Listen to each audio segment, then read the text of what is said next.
History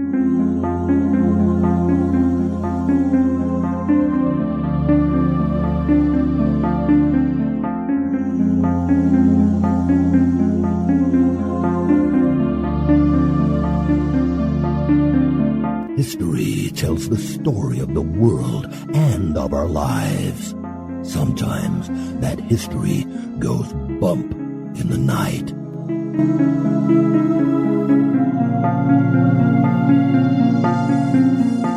Broadcasting from the center of oddity and the supernatural in Central Florida, it's the History Goes Bump podcast.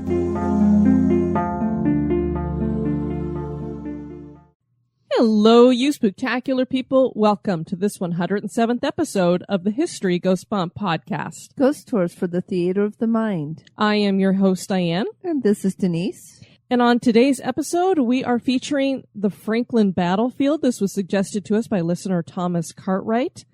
And Denise, this was a very bloody battle. I didn't know much about it, and there's probably a lot of people who don't know much about the Battle of Franklin. It's not talked a lot about, but it is as horrific as any of the other Civil War battles.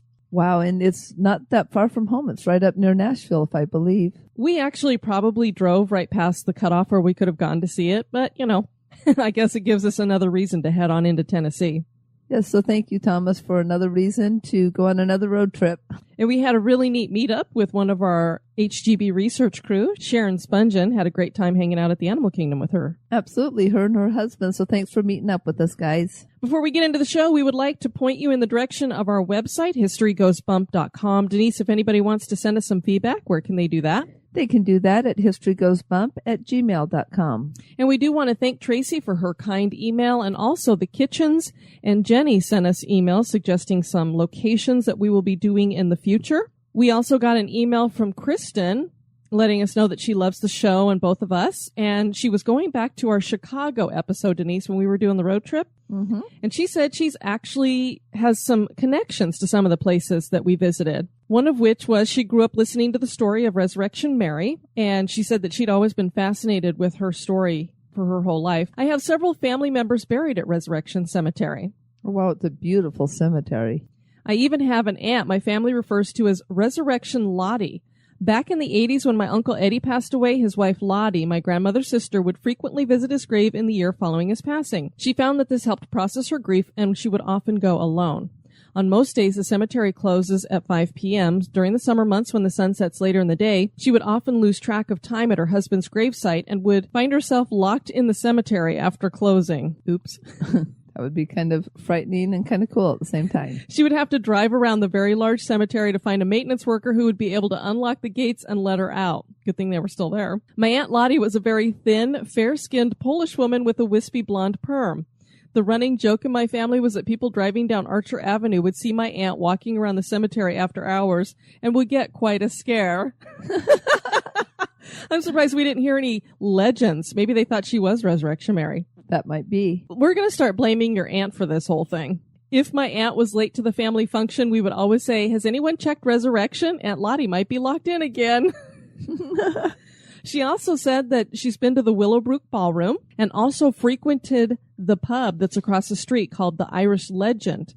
And she said that Al Capone used to hang out at that tavern back in the 20s, and that there's even tunnels that are beneath the Willow Spring Road there that leads to the basement of the Willowbrook Ballroom. Supposedly, if Capone needed to make a quick exit from the Willowbrook, he would use these tunnels to hide out in the bar. And there's a lot of ghosts apparently haunting that location as well. And then she wondered if we'd ever heard of Bachelor's Grove Cemetery, and we have, I believe, when we needed a little extra stuff to fill in a show. It was, like episode 2 or 3 or 4, something like that. We, I think, talked about some of the most haunted cemeteries in America, and Bachelor's Grove was one of them that had come up, and it sounded like a really scary place to go. Most definitely. She said there's a lot of ghost stories about this. She actually lives about 5 minutes away from it, and in her college days, they would go and explore the old cemetery during the day, but she wouldn't dare to go there at night. I don't blame her at all. But apparently there's a lot of teenagers that like to hang out there, so they've been trashing the place. So you know what I think about that. The canal behind the cemetery was no less creepy. Legend has it mobsters had been dumping bodies in that canal for years. And everyone who grew up on the south side has a friend of a friend or a sister's friend's brother who had an experience here. When I was there, all I found was poison ivy. Ooh, hopefully you didn't find it personally. Also wanted to thank Lindsay Smith. I noticed that she had tweeted out over on Twitter that she had written an article. And Denise, she included us in this article that she had written. Oh, that's very cool. About podcasts that help her make it through 2 7-hour drives a week. And History Goes Bump was one of them. Oh, that's really cool. So we greatly appreciate that, Lindsay, for you writing that about us.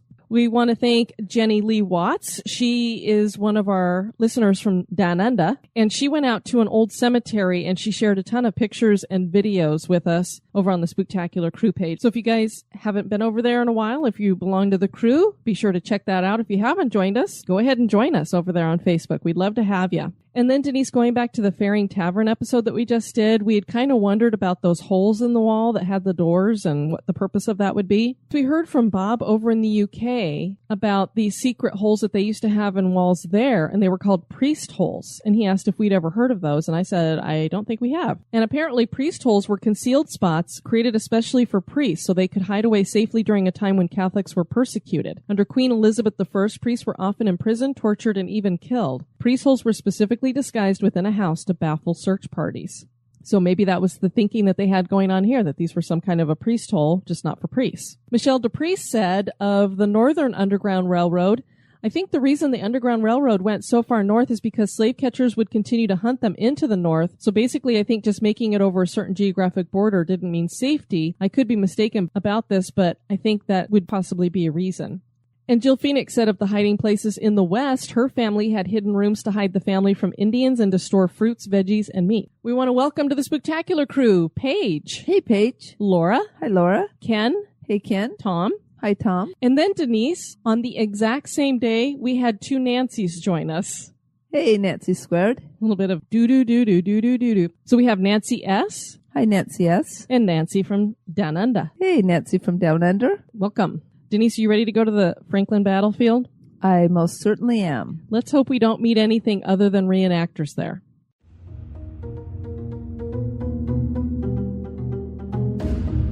Become an executive producer of the History Goes Bump podcast for as little as $1 a month. For $5 a month, you can access exclusive content like the Haunted True Crime Bonus Cast. And for $10 and above a month, you get all that plus awesome History Goes Bump gear. Check out patreon.com/historygoesbump for more information. Or you can give us a one-time donation by clicking the donate button at historygoesbump.com.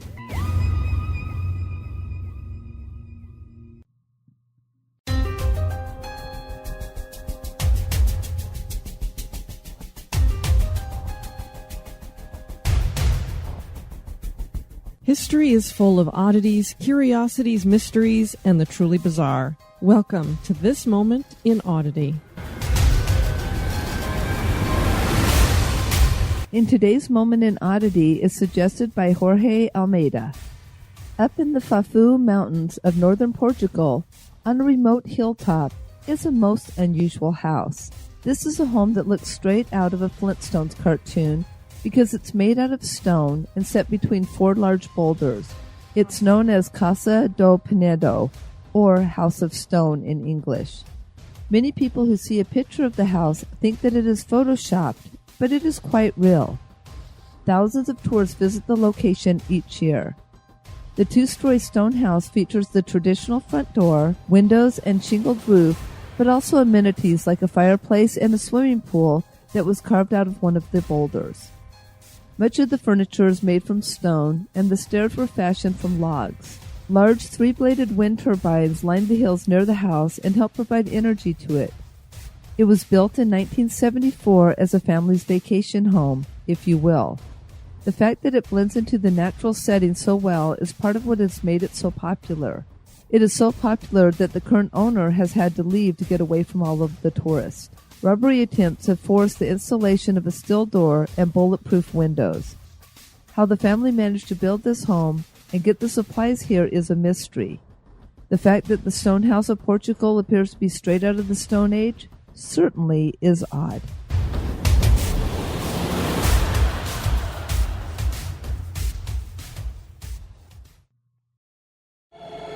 Pull the covers up tight. That chill you feel loosened the air conditioning.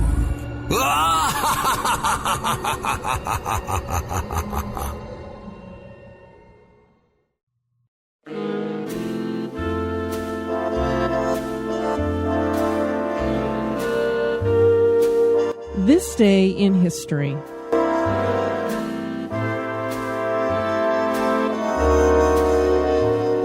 This Day in History is by Jessica Bell. On this day, February 23rd, in 1904, the United States acquires control of the Panama Canal Zone for $10 million. The idea of creating a water passage across the Isthmus of Panama to link the Atlantic and Pacific Oceans dates back to at least the 1500s, when King Charles I of Spain tapped his regional governor to survey a route along the Chagres River. The realization of such a route across the mountainous jungle terrain was deemed impossible at the time, although the idea remained important due to the need for a potential shortcut from Europe to Eastern Asia. The French were the first to try to create the passage, but after 10 years of work, the spending of $260 million, and the loss of 20,000 lives, the French sold control of their rights and property in the area to the United States for $40 million.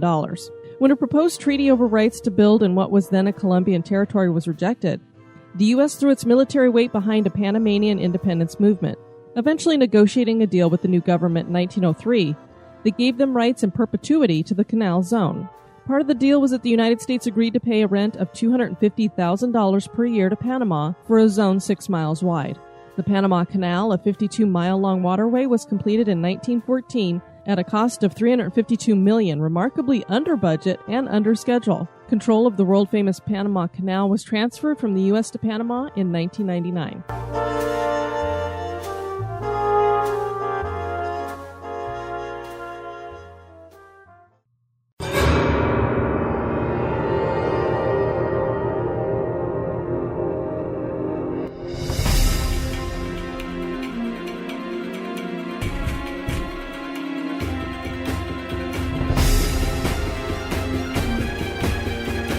The History Goes Bump podcast.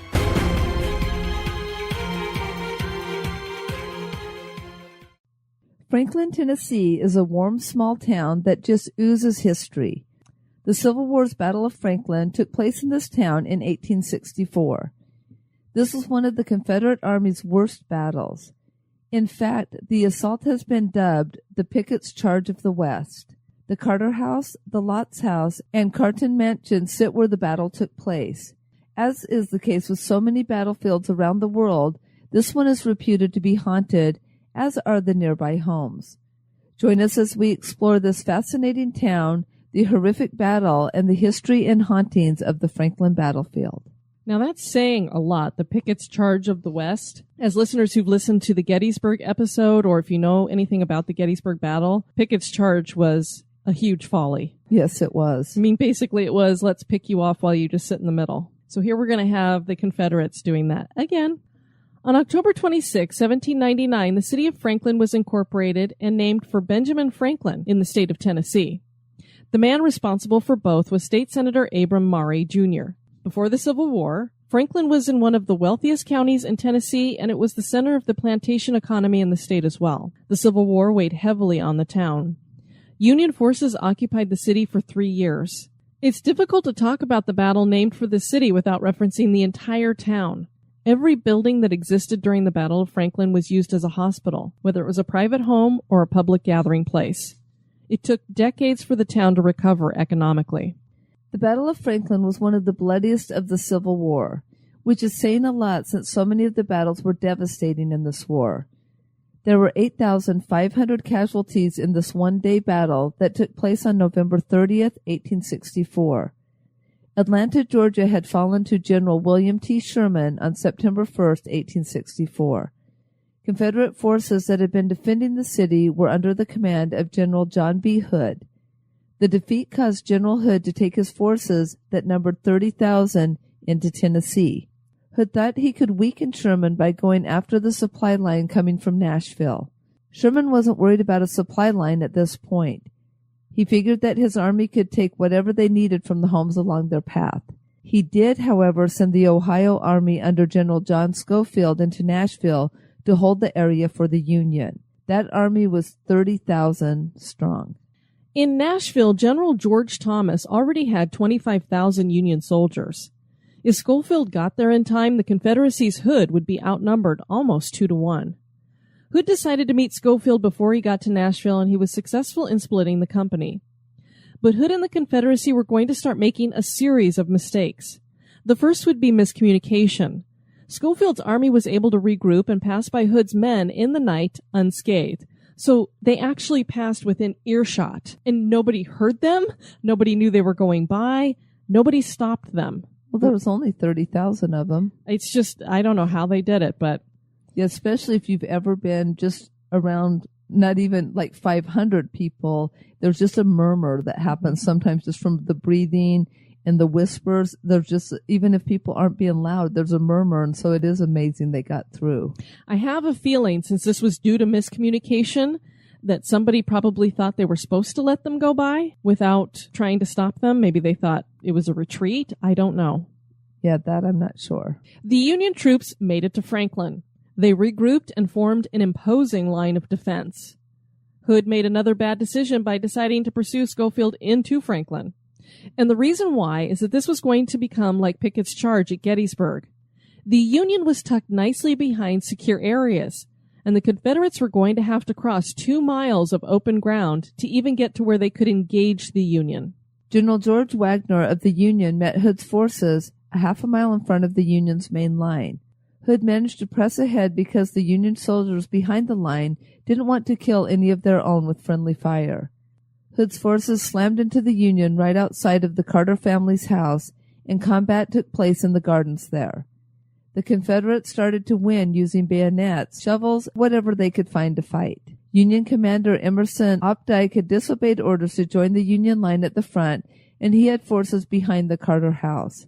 This was good because he was then able to surprise the Confederates and kept the Union from facing disaster. I'm not sure why General Wagner decided to move his line out here in front of where the Union already was. I don't know if they thought, well, we're going to have this line stop them before they even get close. But it was really kind of stupid because there probably wouldn't have been as many losses on the Union side if they all would have just stayed dug in where they were at. Exactly. Because they could have just easily picked off Hood and all of his forces. Unfortunately, this General Wagner decided he wanted to engage, and we know it still happens to this day in wars. We've heard about it over in Afghanistan and such, that sometimes friendly fire kills fellow soldiers because you're firing into an area where they're at. Right. And then the commander, Opdyke, pretty good thing that I don't know if he didn't want to engage, and so he's like, no, I'm taking my troops back here, and we're just going to hide out. I'm not sure, but it was a good thing that he did that, because then they were there to meet the Confederates when they got through. So here we have the Carter house. We just kind of mentioned it a little bit in passing there. This is a house that people are actually living in. This was built by Fountain Branch Carter in 1830. It was a 1.5-story brick house meant to house his family of 12 children. That's about 12 too many for me. Mr. Carter already had a successful business in town, and he was looking to pursue farming at this new home. He was very successful and grew the farm from 19 acres to 288. Wow. He also installed a cotton gin. This battle that is currently raging around this beautiful farm is now tearing up the land. The lives of those at Carter House would be forever changed. Brigadier General Jacob D. Cox took possession of Carter House and set up his headquarters in the parlor. The Carters grabbed their slaves and they ran to their basement and hid in a north room there. The Lotz family that lived across the street hid with the Carters as well. The Carter's son Todd served as an aide to Confederate Brigadier General Thomas Benton Smith during the Battle of Franklin, and he was wounded during the fight. Several men carried his body to his family home, where he would die 2 days later. The really sad thing about this story is not only is he fighting in this battle right outside of his home, but he was just a few feet from the house. So it was almost like he was running to the house for safety. Oh, geez. And it took them a while to find him out there on the battleground. The Carter farm never recovered, and it was sold in 1896. The state of Tennessee eventually bought the Carter House in 1951, and it opened the home to the public in 1953. The Battle of Franklin Trust manages the property today, and this is one of the places that you can tour. The battle continued to rage, and the Union once again had the upper hand. A side note about this is that the Union had an advantage because they had 7-shot Spencers. Christopher Minor Spencer was an inventor, and he came up with the Spencer repeating rifle. It was revolutionary and reliable. The ammunition magazine was placed in the rifle's buttstock. There were 7 shots that were manually fed into the chamber by lever action. It fired as fast as a man could cock the hammer and work the lever. The Confederates kept pressing forward. They were stopped by a twist of timbers that they were forced to climb. It was a horrible decision, and the Confederates were picked off. Union soldiers described the scene as nightmarish, with twisted corpses caught up in the timbers. The Confederates retreated and reformed and then went forward with a new attack 6 different times. They were nothing if not tenacious. Hood sent a final group forward in the dark. It was yet another foolish decision, and the group was quickly felled in the torchlight. Yeah, I don't understand why you would still be fighting at night when you can't really see what's going on. And we found this really cool map from the Civil War Trust that features the Battle of Franklin, and it has it mapped out so that you can see where the Union forces were and where the Confederate forces were that were fighting in this battle, and how many different generals you had there. Just gives a really nice visual because it can be kind of a confusing battle. Try to describe to people and for them to see what all was going on. And that's in the show notes for this episode. The Confederates finally fell back, leaving thousands dead and wounded near the Carter House. Schofield drew his troops back to Nashville. In the end, 7,000 Confederates were left dead or wounded. 14 of them were generals. The Union suffered less than 2,000 casualties. It was a disastrous loss for the Confederacy. General Hood wasn't finished, though. He decided to pursue Schofield, and eventually there was the Battle of Nashville. So again, this General Hood is a tenacious guy, and he just keeps going forward.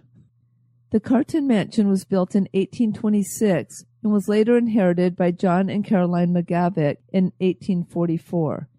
The home was visited by dignitaries that included Andrew Jackson and Sam Houston. Right before the battle began on November 30th, Caroline noticed that the cattle were acting strangely. If she didn't know better, she would think they were scared. She would soon find out why the livestock were shaken. They apparently could hear the charge of General Hood's forces on the Union strongholds. The sounds increased as the battle raged and got closer to the mansion. The screams of dying men were everywhere. It must have been truly horrific for the McGavicks. When the battle wound down, injured men were brought to the house. Carolyn jumped into helping the wounded men. She told the servants to roll up the rugs to prevent them from being damaged, and the wounded were brought inside the mansion. In all, 200 men were cared for inside the house. Their wounds were dressed with pieces of clothing that had been torn apart, and everyone was fed. Doctors came to the house and literally performed operations in the parlor. Those that didn't make it were carried outside and laid out on the back porch. When the numbers of the dead were too much for the porch, bodies were stacked up against the back of the house. Unsubstantiated stories claim that there were so many dead, they were stacked in huge columns. The Confederate Army decided to bury their dead outside of the Carter House. John McGavick was not happy with that arrangement, and he decided to have the bodies moved down to Carnton in an official cemetery. Caroline took it upon herself to make detailed records of the dead for the benefit of their families. They searched the bodies for any kind of identification they could find. She wanted to bring some kind of peace for the families of the lost. German immigrant Johann Albert Lotz purchased 5 acres of land from Fountain Branch Carter in 1855. Lotz built his home on the land, and it took him 3 years. He was a master carpenter, and his home displayed this skill. He built 3 fireplaces with mantels, and they revealed the range of his skill from simplistic to complex. A wonderful black walnut wraparound handrail stretches from the ground floor to the second floor. It was an engineering feat for the time. The outside features cartouches, millwork, and hand-carved acorn finials. The house boasts a battle scar made by a cannonball when it flew through the roof, through the floor of a second-story room, and landed on the first floor and rolled. A charred, rounded indentation can still be seen on the floor. The home was across from the Carter House, as mentioned before, so the house was witness to the battle and death as well, and the land was devastated.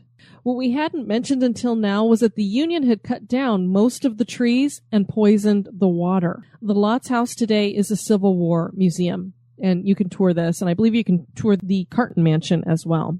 So the Union thought if they cut down all the trees, there's nowhere for the Confederate forces to hide, and if they poisoned the water, obviously they couldn't drink from it without dying as well. So they affected the families there, and of course the livestock and the land just in general. Well, plus it kind of ruins the land for the people who might be staying later. Exactly.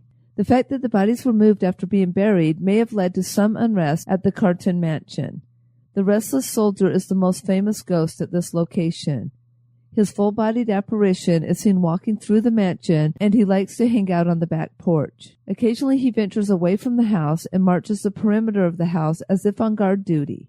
People know that he is nearby because of the sound of his noisy, booted footfalls. A former cook has been reluctant to leave the mansion as well. A photo captured her head hovering in the hallway many years ago. Caroline McGavick is still here in her home, some say. She is this location's woman in white. People are not sure which of these ghosts is fond of breaking glass, but it happens sometimes. The spirit of a girl who was killed here in the 1840s might also be the culprit. And I could not find a story to go with that young girl being killed there in the 1840s, so I'm not sure if that's just a legend or if there really is some fact to that story. The Lotz house has its ghosts as well. In fact, this house was described by the Travel Channel in 2012 as one of the most terrifying places in America. A woman wearing a nightgown is seen and heard crying out for her lost loved ones. This house also features a young female ghost who is witnessed looking out through the windows. The current owner's wife claims she was asked by a woman one day in the home, "Where is Anne?" The wife was the only one in the home, and this woman was in period clothing. Papers and other items go missing and are found elsewhere in the house.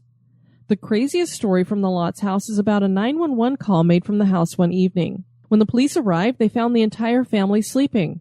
No one had made the call. The phone lines were checked and everything seemed fine.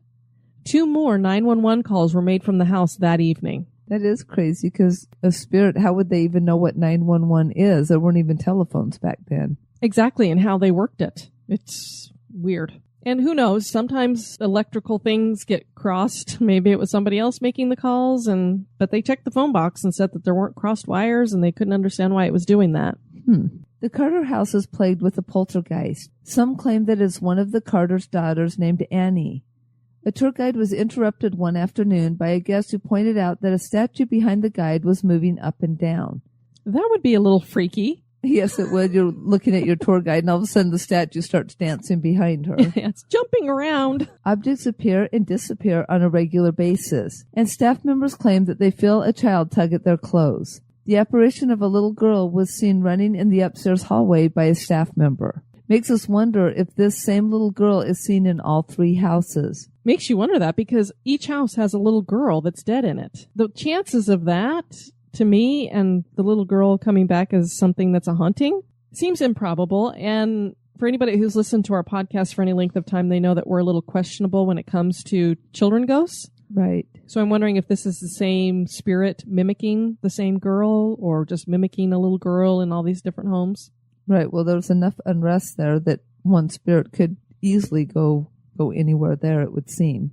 A disembodied female voice is heard occasionally, and people claim she sounds friendly. And since Todd Carter died in this house, it is not surprising that people claim to see his ghost as well. Recently, a visitor claimed she saw Todd sitting on the side of the bed of his former room. He was there only for a moment, and then he disappeared. The battlefield itself is rife with activity. There are disembodied voices, the sound of people running, gunshots, and drums. As has happened at Gettysburg, ghosts have been mistaken as reenactors. One visitor to the site claimed to have had a long conversation with a Confederate soldier who disappeared after their discussion. In all, 1,700 Confederate soldiers were buried in the cemetery. One lone specter has been seen standing guard outside the cemetery. Mischievous ghosts that some believe are twin brothers enjoy tickling people and tugging on clothing. And again, here we go. A young girl's spirit runs about the cemetery as well. In a perfect world, we could get all these witnesses together that have seen this young girl in all these different locations and get a description of her. Does she look the same in all of these experiences? Exactly. And the interesting thing as well is that if it is more like we a lot of times don't think it's an actual child, but maybe another spirit taking on a child form, that would make sense that they would be playing in all locations to just get people looking at them. So much suffering happened on this plot of land. The Civil War brought strong emotions to the town of Franklin. Has something from the past continued on into the present? Is there residual energy continuing the fight? Do ghosts continue to walk these historic homes? Is the Franklin battlefield haunted? That is for you to decide. And there is a ghost tour that they offer there in Franklin on Foot. And if you go to franklinonfoot.com, they actually have a host of tours. Historical ones, ghost tours. I think there was a crime tour, Civil War tour. There's all kinds of stuff. So how in the heck did we miss this when we were right there in Nashville? Well, I think we were pretty focused on Nashville. And when we were in the Nashville area, we were coming home. So I think we were just like, let's get home in one drive. We didn't want to stay one more night anywhere else. So. That's true, because we got all the way home from Nashville that last day. So we were pushing forward. On our next episode, we're going to go to North Carolina. Our assistant producer, Stephen Pappas, is going to join us, and we're going to share the history and hauntings of Old Salem there in North Carolina. Cool. Lots of stuff going on there. Because this one we can go visit since the Carolinas are on the agenda this year. Exactly. So we're planning on that. Make sure you check out our events tab over at the website. We are going to start throwing up a bunch of events there from the convention that we're going to be doing in Alton, Illinois. We are going to be taking a quick little weekend trip out to Denver. The man that Denise studied her Taekwondo under for years and years and years is retiring. So she wanted to go and be taught by him one last time. So I'm going to join her, and we're going to do a Denver pub haunted tour. So if you're in the Denver area, we'd love to have you join us for that. I'm not sure exactly what weekend that is yet, but we'll get that up on the events page. We have the Carolinas tour that's coming up, so we will make sure to put down all of the different ghost tours that we're going to do in regards to that. And then also in April, we are also trying to get a group together to do our own private St. Augustine Lighthouse tour. All right, before we let everybody go, let's cover a couple of reviews. This username is Klidhax. It's KLDHAKSKS. Yay, 5 stars. Really love this podcast. Listen to it while I drive back and forth from college to home. Spooky, interesting, great topic selection. Keep it coming, please, ladies. Well, we certainly will do that. I'll just call you Kay. And Gristle, 421, 5 stars. So much fun. I have just this week caught up on all episodes of the History Goes Bump podcast. It's taken me since mid-November when I joined the Legion of Bizarre States listeners to get caught up. They should form their own little support group. That's a legion. I like that word. The legion of. I am not disappointed. I have degrees in history and English, and I can appreciate the work that goes into making such a well-structured presentation. I especially love the Moments in Oddity and the Moment in History sections. Your topics are never boring, and your guests are always a joy to listen to.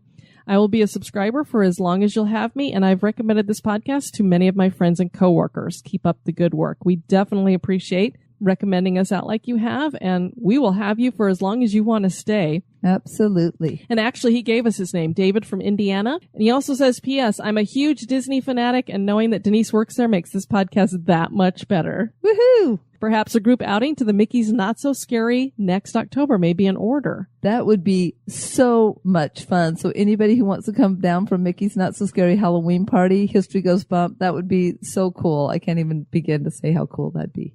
And as we mentioned at the top of the episode, we met up with one of our listeners and research crew members at Disney World. So if you guys are ever down here, let us know. And if we can manage it, we would love to meet up with you. Sometimes, obviously we work, so we can't always do that, but we sure would love to meet you guys. Absolutely, because ghost tours are fun, but so is just getting together and hanging out, or coffee or a meal too. So let us know when you're near us. We would love to see you and meet you. Doesn't have to just be creepy. We want to thank you guys for joining us for this one. I have been your host, Diane. And this has been Denise. You take care now. Bye-bye. This episode has been brought to you by our executive producers. We'd like to thank Griffin Meckelberg for doubling his pledge, and also Melissa Patacini. Thank you for doubling your pledge as well. We greatly appreciate that. Thank you. Want to keep the spooks away? Give us a review. Societies rise and societies fall. When the time comes, one society steps forward to build a better future. The Wicked Library, Kettle Whistle Radio, Night Story Podcast, Prog Watch, Red Horse Radio, The Lift, History Goes Bump, Listen, the M Writing Podcast, Society 13, Rebuilding Society, one podcast at a time.